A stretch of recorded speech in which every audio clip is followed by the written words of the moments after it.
Meus irmãos, tudo bem? Que a paz do Senhor Jesus esteja com vocês. Estamos de volta aqui no nosso estudo da ADT Virgínia para o nosso devocional, é a nossa terceira semana de devocional. E o tema do nosso devocional esta semana é o que dirige a sua vida. De posse do seu material, o nosso livreto, você não está aqui por acaso. Vamos para a nossa terceira semana, sua Bíblia também. Eu acredito que você tem feito seu devocional, que você tem vivido coisas extraordinárias da parte de Deus, não é? Isso é muito bom. Vamos lá então. O que dirige a sua vida? A vida de todo indivíduo é dirigida por algo. A maioria dos dicionários define a palavra dirigir como guiar, controlar e direcionar. Ao dirigir um carro, um prego ou uma bola de golfe, estará naquele momento guiando, controlando e direcionando. Qual é a força que dirige a sua vida?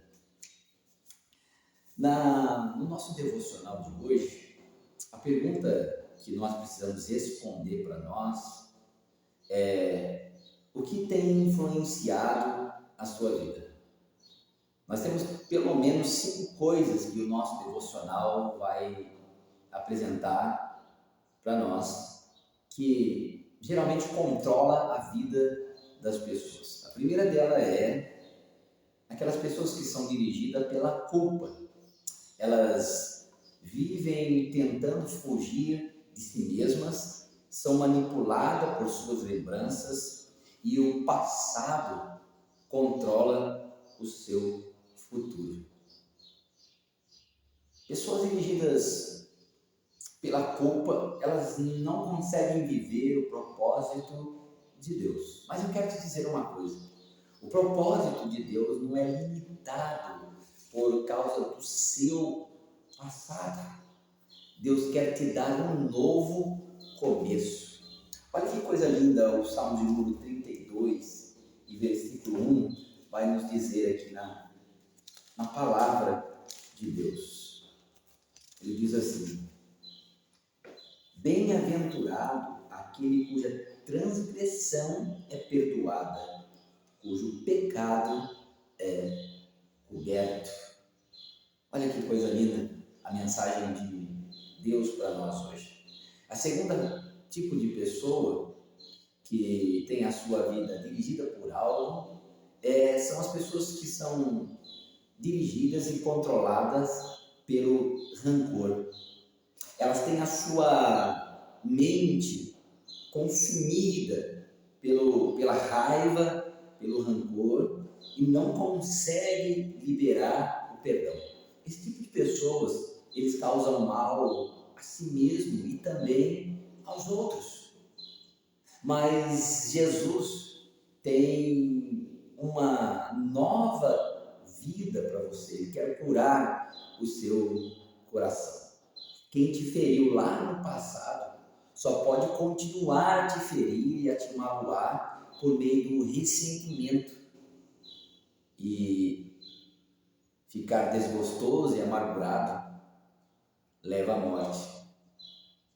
à morte física e, quando não a morte física, a morte emocional, a morte psicológica e também a morte espiritual. Jó, aqui no livro de Jó, no capítulo de número 5, olha que o texto vai nos dizer aqui. Ele nos diz assim, em versículo de número 2: porque a ira mata o insensato e a inveja destrói o tolo. Liberte-se disso quanto antes. Se aproxime mais da pessoa do Espírito Santo e você vai conseguir vencer essa dificuldade que tem controlado a sua vida. O terceiro tipo de pessoas que são dirigidas são aquelas que são dirigidas pelo medo.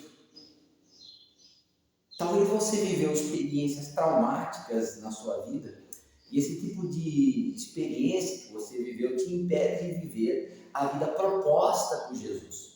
Porque a vida proposta por Jesus é a vida com abundância. Está lá no Evangelho de João, capítulo 10, versículo 10. Eu vim para que tenham vida, e vida com abundância. E pessoas controladas pelo medo são impedidas de ser aquilo que Deus quer que elas sejam. Porque na epístola de João, na sua primeira epístola, no versículo 4, versículo 18, ele vai dizer que no amor não há medo. Porque o amor se entrega, o amor tem confiança. Você precisa fazer isso com Jesus. Você precisa amar Jesus. Você precisa amar a pessoa do Espírito Santo, a ponto de se entregar a Ele, e Ele fará o que é necessário na sua vida. O quarto tipo de pessoa e o quarto tipo de coisa que controla a vida das pessoas são pessoas que são controladas pelo materialismo. Sabe que a gente vive num mundo em que a gente sempre quer mais e mais e cada dia mais? Pessoas que são controladas pelo materialismo, elas sempre querem mais, achando que isso irá trazer sentido e felicidade para a sua vida, mas não vai trazer sentido nem felicidade. Isso vai levar você a viver aprisionado ou aprisionada nesse círculo sem fim. Ter mais, ser mais feliz, mais importante, se sentir mais protegido. Mas deixa eu dizer uma coisa para você. Você só pode estar satisfeito quando você estiver seguro, segura em Deus. Mas ainda não acaba por aí. Nós temos uma quinta coisa que pode controlar a vida das pessoas, o que controla a vida das pessoas. São pessoas controladas pela necessidade de aprovação. Elas pautam nas suas vidas a partir da opinião dos outros e deixam de viver os propósitos de Deus para a sua vida. Sabe o que acontece com as pessoas? Elas ficam mendigando a aprovação dos outros. E, gente, mendigar a aprovação dos outros é um passo para o fracasso. Tentar agradar a todos é um passo para o fracasso na vida.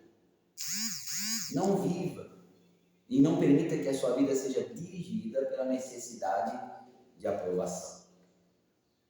Para começarmos a encerrar aqui o nosso devocional de hoje, eu quero te dar 5 benefícios práticos para ter uma vida com propósitos. Primeiro, os 5 benefícios práticos que nós temos para ter uma vida com propósitos é que quando estabelecemos um propósito na nossa vida, a nossa vida passa a ter sentido.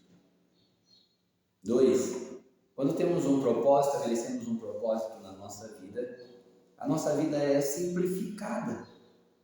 E aí a gente consegue definir o que você faz e o que você não deve fazer. Você não pode abraçar tudo, abraçar o mundo.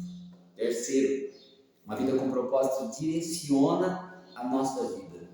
Nós aprendemos a concentrar energia naquilo que realmente faz sentido para nós e é importante para a nossa vida dentro do projeto e propósito que Deus estabeleceu para cada um de nós. 4, uma vida com propósito estimula a vida.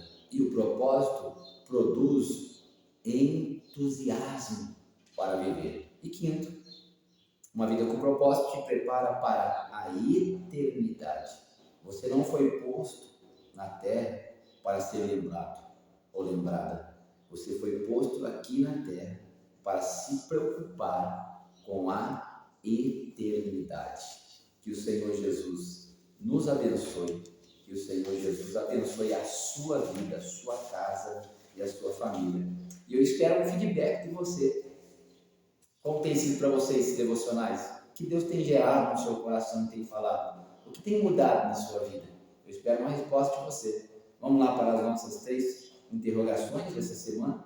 Se você pedisse à sua família e a seus amigos que descrevessem o que dirige a sua vida, que impulsos ou motivações acha que mencionariam?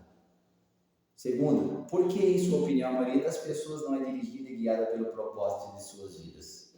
Terceiro, que hábitos, mágoas, dificuldades ou medos poderiam impedi-lo de começar a viver e a aproveitar o propósito de Deus para a sua vida? Fica Fica aí as 3 interrogações. Espero que você responda ela ao longo da semana.